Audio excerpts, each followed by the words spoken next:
Что происходит в Сирии сегодня?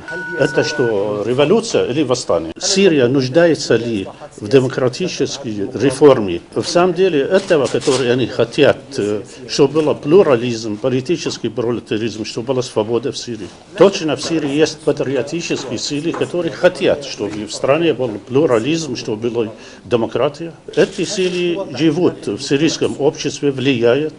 Они работают в этом обществе и они согласны на диалог, чтобы улучшить ситуацию в стране. Согласны и одобряют те шаги, реформаторские шаги, которые предпринял господин президент Башар. Вы знаете, что президент Асад отменил закон о чрезвычайном положении. Он создал комиссии, которые предложили новые законы, в особенности в том, что касается выборов. Благодаря этому уже политический плурализм работает в Сирии, и возникли несколько новых партий. И у нас есть новый закон о СМИ. Был разработан новая конституция Сирии, который был одобрен в ходе всенародного референдума 26 февраля. Если позволите, я чуть-чуть подробнее говорю о референдуме и о конституции. Те бандформированные, те вооруженные группировки, которые пользуются поддержкой со стороны многих государств, пытались силой оружия препятствовать гражданам принимать участие в референдуме. И несмотря на это, то 58% тех, которые имеют право выбирать, они принимали участие в референдуме. Из них 89% сказали «да». То есть мы можем констатировать, что большинство сирийского народа хочет в самом деле реформы и поддерживает те шаги, которые предпринимаются руководством. Но вопрос, а какие силы, которые стоят на другой стороне? Говорят обычно, что есть внутренняя и внешняя оппозиция. Внутренняя оппозиция в самом деле идет с народом и в самом деле искренне хочет реформы в стране. А те, которые с оружием в руках нападают на мирных жителей, убивают женщин и детей, и которые разрушают инфраструктуру в стране, как трубопроводы, железные дороги. И даже они разрушают в том числе и больницы. Они перекрывают дороги, занимаются грабежи, разбоем, и которые угрожают именно продовольствие обеспечения населения. Это мы не можем считать их оппозицией. Расследования, которые были проведены, показали, что большинство из них они не являются гражданами Сирии.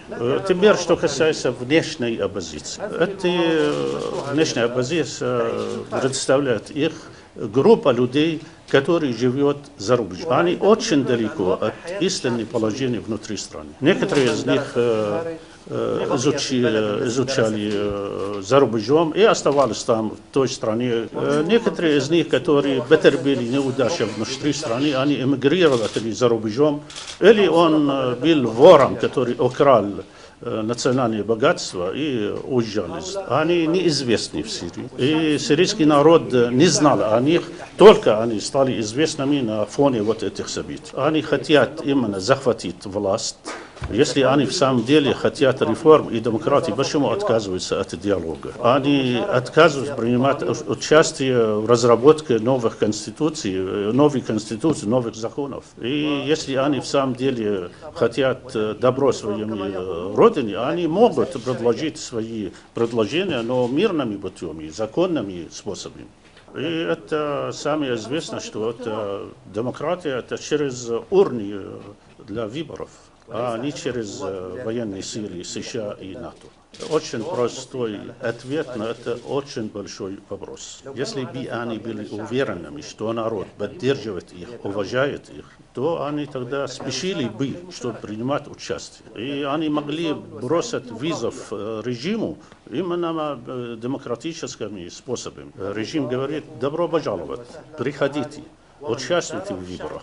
А кто народ дает доверие, пусть он управляет, но они отказываются. Они отрицают, что внутри страны есть террористические группировки, которые запугают людей. И даже они покушаются на выбор народа, на права народа в выборах реформ. Они не хотят, чтобы в стране было укрепление принципов свободы и демократии. Когда они поняли, что они не могут влиять на твердую сирийскую положение внутри страны. И когда они поняли, что их политическая линия отвергнута, и когда поняли, что сирийский народ знает истинные их связи с рабочим и отвергает, они тогда обратились в СБ ООН, где там американская гегемония. Но они опоздали, потому что мир изменился. И на международной арене появились другие силы, которые смотрят на вещах другими глазами. И желают миру, свободы, демократии. И эти силы уже стали способными объявить об этом, сказать открыто, громко, без боязни. В том числе использование права вето. Они хотели, вот те силы, хотели осложнить ситуацию через арабские страны. И требовали из них, что они уже работали открыто, не только секретно, без стыда. И в самом деле это что произошло, когда некоторые арабские страны уже стали действовать совсем откровенно. Вначале они хотели скрываться за требование, чтобы арабские наблюдатели работали в Сирии. Наблюдатели пришли в Сирию и говорили, сказали правду. Они признали, что есть очень большое число вооруженных группировок, которые совершают акты агрессии против граждан. Силы армии, органов безопасности реагируют на них, чтобы защищать мирного населения. Это, конечно, им не понравилось. И поэтому они отвергли доклад наблюдателей, отзывали их и поставили конец их работе. И поспешили перейти в СБ ООН, где там был, их ждал российско-китайский вето.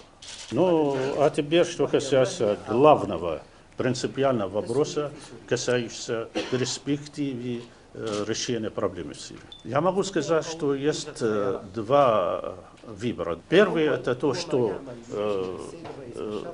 говорит президент Асад и внутренняя патриотическая оппозиция, а с ним большинство сирийского народа. Этот выбор основывается прежде всего на продолжении пути реформы. После того, как уже Конституция была принята, будет формировано правительство национального единства. Она будет заниматься подготовкой выборов в Народном совете. Это должно произойти в течение 90 дней после того, как Конституция была второй. Продолжить путь реформы, когда нет обеспечена безопасность общества, это очень трудно. Поэтому мы продолжим борьбу против вооруженных группировок до их полного уничтожения, чтобы положить конец их агрессии, их нападения на родину и на граждан. Эта политика пользуется поддержкой всего сирийского народа. А что касается второго, который ратует за ним именно внешняя позиция враги Сирии за рубежом, которые они хотят вооружать оппозицию и использовать все, что у них есть для того, чтобы изменить режим. То есть они хотят именно изменить режим, а не строительство новой Сирии. Где состоит именно перспектива решения вопроса. Мы не отступим. И видимо, что враги тоже не хотят отступления. Они сильнее, мы не слабые, но даже мы сильнее, наше дело правое, и народ верит в это. Они видят в Сирии сейчас очень редкую случаю истории. Народ не идет за руководством, а наоборот, идет впереди руководства для того, чтобы осуществить те принципы, в которых он верит. С самого начала Запад поддерживал оппозицию, снабдил им и деньгами, и оружием. Военная агрессия уже объявлена давно и не только сейчас начинается. Потому что они снабдили им и оружием, и деньгами, и они действуют уже давно. Я предполагаю так, что если будет военная интервенция в Сирии, то это вызывает очень и очень много последствий. Потому что Сирия отличается от всех других арабских стран в том, что касается ее народ, ее армия и интеллектуальный, культурный уровень народа. Все эти элементы дают Сирии силу и иммунитет. Хомс является узлом путей транспорта для всей Сирии, потому что она находится именно в середине Сирии, и она близка к ливанскому границе. В Хомсе находится завод по переработки нефти, основной завод в Сирии, и там, в самом деле, это узел связи. Вот вооруженные группировки, они несколько раз взорвали трубопроводы, взорвали железные дороги. Они перекрыли международные трассы между Дамаском и Алеппо и заминировали жилые дома в Хомсе. И особенно это проявилось в районе Баба-Амр. Они нелегальным образом привезли туда иностранные журналисты, главным образом из Великобритании и Франции. Мы их не считаем, что это в самом деле журналисты, мы считаем их шпионами, потому что они нарушали суверенитет страны, они нелегально проникли в страну. Они пришли именно, чтобы управлять военными процессами в Хомсе. Государство в самом деле очень много терпело, не хотело вторгаться, чтобы избегать жертв среди мирного населения, но в конце концов решила, она вошла в Баба-Амр, освободила оттуда, освободила мирных жителей от этого. И там, в самом деле, были обнаружены некоторые иностранцы среди. Очень много труп, неизвестных труп, среди них даже внешние, это афганцы. Что касается вооруженной борьбы в Хомсе, мы наблюдали, что эти группировки, они очень сильно подготовленно воюют. Можно предполагать, что они именно прошли подготовки вести бой в городах. Что касается Турции, мы можем сказать, что Турция это не партнер Сирии, это член НАТО, у нее очень крепкие связи с Израилем. Мудрость президента Башара и правильные политики Сирии смогли как-то смягчить позиции Турции. И мы перешли от враждебности с Турцией к сотрудничеству с ним. И установилось отношение между правительствами и между народами Сирии и Турции. В Сирии, в самом деле, и народ, и правительство высоко оценивают российские позиции в отношении к нам. Вы знаете, что последний вето, который Россия использовала в СБ ООН, в самом деле препятствовал принятию проекта резолюции, который был несправедлив в отношении Сирии. Это было противоречие с уставом ООН. И этот проект резолюции призывал, чтобы вмешаться в внутренние дела суверенного независимого государства.